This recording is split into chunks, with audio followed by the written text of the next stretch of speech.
अस्सलाम वालेकुम। सर्दियाँ आ गई हैं भाई, तो फिर विंटर की ड्रेसेस और विंटर की डिज़ाइनिंग और स्टिचिंग और गुले नसीम को भूले तो नहीं हैं आप लोग। चलिए अब जल्दी से बताती हूँ आपको कि हम लोगों ने ये वाला ड्रेस जिसका प्रिंट बहुत प्यारा फ्लोरल किस्म का प्रिंट है, बेहतरीन किस्म का, उसकी अच्छी सी डिज़ाइनिंग के लिए कौन कौन से स्टेप्स किए हैं। तो सबसे पहले आपको पता है कि कपड़ा हम लेते हैं, उसके बाद उसकी कटिंग शुरू कर देते हैं। कटिंग में हम नॉर्मली जितने भी स्टेप्स होते हैं कटिंग के वो इन्वॉल्व होते हैं। अब यहाँ पर पैंट ट्राउज़र की कटिंग हो रही है जैसे कि आप देख रहे हैं, ठीक है। इस तरह पैंट ट्राउज़र की होते होते हम लोग शर्ट की करेंगे, स्लीव्स की करेंगे, बारी बारी सबकी कटिंग करके नेक्स्ट स्टेप को फॉलो करेंगे। यहाँ पर कटिंग हो रही है जी हमारी शर्ट की। शर्ट के लिए हम लोग ये जो बगल का एरिया होता है जिसको हम लोग आर्म होल कहते हैं, ये आर्म होल उसने काट दिया। मेरी वर्कर ने बहुत ही प्यारे से इसकी गुलाई कर दी। अब गुलाई के बाद शर्ट की जो फिटिंग है उसके अकॉर्डिंग हम लोगों ने, क्योंकि हम कमर से बिल्कुल थोड़ी सी फिटिंग देते हैं, ज़्यादा नहीं देते क्योंकि हम मोस्टली कुर्ता स्टाइल बनाते हैं। तो इस तरीके से फिर नेक लाइन भी हम लोगों ने राउंड शेप में काट ली। और फिर अब आ गई बारी बाजुओं की। अब बाजुओं में देखिए ये वेव डालना बहुत ज़रूरी होता है ताकि किसी भी किस्म के बल या खिंचाव महसूस ना हो, ठीक है। उसके बाद अगला स्टेप हमारा हो जाता है जी पैंट ट्राउज़र का। आई थिंक कि मैंने पहले पैंट ट्राउज़र की कटिंग कह दिया था, ये पैंट ट्राउज़र कट हो रहा है। तो अब आप देखिएगा कि हम इसको कटिंग कैसे कर रहे हैं। बहुत सिंपल है इसकी कटिंग, बहुत ज़्यादा डिफ़िकल्ट बिल्कुल भी नहीं है। इस तरह से अगर आपको पैंट ट्राउज़र के अलग ट्यूटोरियल चाहिए होगा तो मुझे बता दीजिएगा। नेक्स्ट हम चलते हैं जी अपने गले की तरफ, जो कि गले को चिप्स बुकरम लगा के हमने वी शेप पैटर्न में काट लिया था। अब इसके अंदर का जो फैब्रिक है ना वो काटेंगे, ठीक है। अब अंदर का फैब्रिक काटने के लिए अब आप देखते जाइएगा कि होता क्या है। अब हम इस सारे गले को बिठाएंगे और इसको बहुत ही प्यार मोहब्बत के साथ आयरन करेंगे। चीज़ को बिठाना और बार बार आयरन करना बहुत ज़रूरी है। मैंने अक्सर अपनी वर्कर्स को देखा है जो जितना ज़्यादा आयरन यूज़ करती है ना बच्ची, उसका काम उतना ही नीट होता है। तो फिर मुझे समझ आई आहिस्ता आहिस्ता काम करके एक्सपीरियंस के साथ कि ये चीज़ उतनी ही नीट बनेगी जितना बच्ची हर स्टेप के बाद आयरन को यूज़ करेगी। इवन के पलटा लगाते हुए और फेसिंग लगाते हुए भी अगर हर चीज़ को आप बिठा के आयरन करके करें तो फिर देखिए कैसी नीट लुक आती है ना। नेक्स्ट स्टेप हो जाता है इसी गले की तरपाई का, जिसको हैमिंग भी कहते हैं। अच्छा, हम हैमिंग इसलिए करते हैं क्योंकि गलों के ऊपर बहुत ज़्यादा सिलाइयाँ लगी हो ना तो वो बहुत फिल्थी सा लगता है और अच्छा लुक नहीं देता, इसलिए गले पे अक्सर हम तरपाई करते हैं। मैं तो ब्रांड्स को देख के भी हैरान थी कि अक्सर उन लोगों ने सिलाइयाँ लगाई होती हैं। तो इस तरपाई को हम कंटिन्यू करते हुए पूरे वी शेप पैटर्न में इसी तरीके से हम पूरी की पूरी तरपाई कर देंगे। तरपाई के बाद अगला स्टेप, ये वाला स्टेप ना थोड़ा सा आगे जाके आता है, लेकिन ये क्या बन रहा है, आपका क्या ख्याल है? ये जी हम बना रहे हैं डोरी, क्योंकि हमें चाहिए अपनी नेक लाइन के लिए डिज़ाइनिंग और डिज़ाइनिंग के लिए चाहिए डोरी। तो अब देखिए एक एक स्टेप में किस तरीके से मेहनत होती है।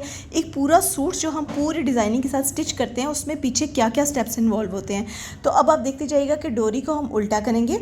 डोरी को उल्टा करके अब इसमें से जब डोरी बाहर आएगी ना तो तब आपको सुकून आएगा और अच्छा फील होगा कि हमने कितनी अच्छी चीज़ बनाई है। ये बड़ा सेटिस्फाइंग है इसको देखना। अब ये पूरे डोरी को उल्टाएंगे और उल्टा के इसके अंदर से मैंने ना अपनी वर्कर्स को स्पेशल पिन ला कर दी थी डोरी वाली, लेकिन उनको वो पसंद ही नहीं आई। वो कहती नहीं मैम हम ऐसे ही मैनुअल मेथड से निकालेंगे। मैंने कहा चलें जैसे आपकी मर्ज़ी, वैसे सिल्क की डोरी सबसे अच्छी बनती है। अब बारी है गले को कंप्लीट करने की। गले की एक तरफ हमने लूप्स लगा लिए थे, सॉरी उसकी रिकॉर्डिंग नहीं हो पाई, और दूसरी तरफ मैंने चूज़ किया था इस ट्राइंगुलर पैटर्न को। तो अब इस ट्राइंगुलर पैटर्न को कंप्लीट करते हुए हम नेकलाइन को डिज़ाइन करेंगे। नेकलाइन को 1 बाय 1 हम इसमें ऐड करते जाएंगे और आप देखिएगा कि कितनी खूबसूरती से ये लग रहा है। अच्छा, मैं एक चीज़ हमेशा करती हूँ फिनिशिंग के लिए ना, मैं इनर साइड पर हमेशा फेसिंग या फिर इनर पट्टी देती हूँ ताकि जितनी भी हम डिज़ाइनिंग करें उसके रफ़ एजेस अंदर की तरफ से कस्टमर को फील ना हो, इसलिए हम डबल फेसिंग करते हैं हर चीज़ की, राइट। तो अब जो गला अचीव करने के बाद अब हम चलते हैं अपने सबसे प्यारे और डिज़ाइनिंग वाले नेक्स्ट स्टेप की तरफ, जो कि है फैन शेप टेसल्स। हमारे ये fan shape cut work tassels जो कि हम बड़े प्यार मोहब्बत से बना रहे हैं, इसको इसी पैटर्न पे पहले बना के पेन से ड्रॉ करके फिर उसकी कटिंग की जाती है। कटिंग के बाद हम इसका जो नेक्स्ट स्टेप होगा वो उसकी अटैचमेंट होगी इस तरीके के ज़रिए फैब्रिक के ऊपर, ताकि ये जो इसके लिए ना कपड़ा ज़्यादा चाहिए होता है। इस तरह की डिज़ाइनिंग यूनिक तो बहुत लगती है लेकिन इसमें कपड़ा भी बहुत इन्वॉल्व होता है। अब देखिए मेरी आयरन करने के बाद मेरी वर्कर इसको किस तरीके से कपड़े के ऊपर जोड़ रही हैं। अच्छे तरीके से जब ये जुड़ जाएगा तो नेक्स्ट स्टेप है इसको मज़ीद मजबूत करने के लिए सिलाइयों के साथ अटैच करना।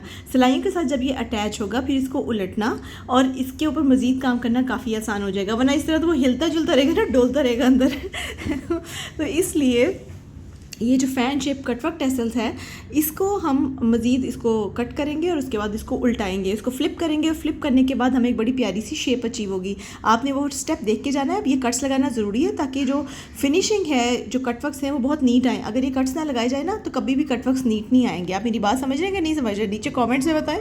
अब हम इसको फर्दर फाइनल आयरन करेंगे और इसका जितना भी खुला हुआ पोर्शन है जिसमें से हमने इसको फ्लिप किया था उसको अंदर की तरफ करके और प्यार मोहब्बत के साथ इसको आयरन करेंगे। आयरन करने के बाद इसको क्लोज भी करेंगे।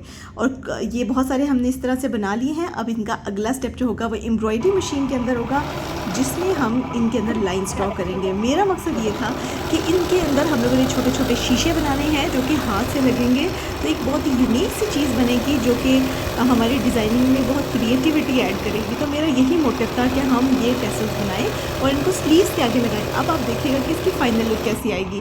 तो अब हम इनके दरमियान में लाइंस जो कि एम्ब्रॉयडरी मशीन के ज़रिए डाली जाती हैं वो क्रिएट करें। ये सिलाई वाली मशीन नहीं है। बहुत सारे लोग पिछली वीडियो में भी पूछ रहे थे। ये एम्ब्रॉयडरी मशीन है, ये प्रॉपर एम्ब्रॉयडरी मशीन है गुलशन की। गुलशन बहुत पुराना ब्रांड है ये लेकिन हमारे जो वर्कर हैं उनका हाथ इस मशीन पे बहुत सेट है, तो हमने उनके लिए ये मशीन मंगवाई थी ताकि वो आराम से इस पर काम कर सकें।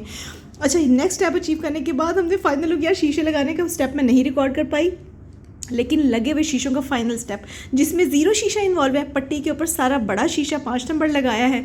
तो ये शीशों के साइजेस होते हैं। मुझे ज़ीरो साइज़ शीशा बहुत प्यारा लग रहा था। आप स्लीव्स के ऊपर देखिए कितना खूबसूरत और पट्टी के ऊपर कितने यूनिक अंदाज में ये मिरर वर्क एडेड है।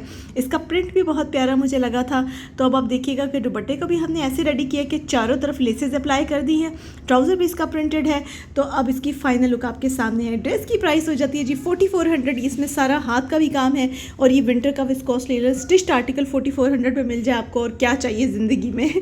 व्हाट्सएप का नंबर नीचे दिया हुआ है इसी वीडियो के नीचे, आप जाकर अपने लिए ऑर्डर कर सकते हैं। अभी तक आप लोगों ने मेरा चैनल नहीं सब्सक्राइब किया तो कर लें। इससे प्यारे प्यारे डिज़ाइंस मैं आपको दिखाऊंगी और डेली बेसिस पे अपनी वीडियो को अपलोड करेंगे। कभी सेल लगाएंगे, कभी डिज़ाइन बनाएंगे, कभी कुछ करेंगे, कभी कुछ करेंगे, कुछ ना कुछ तो करेंगे ना।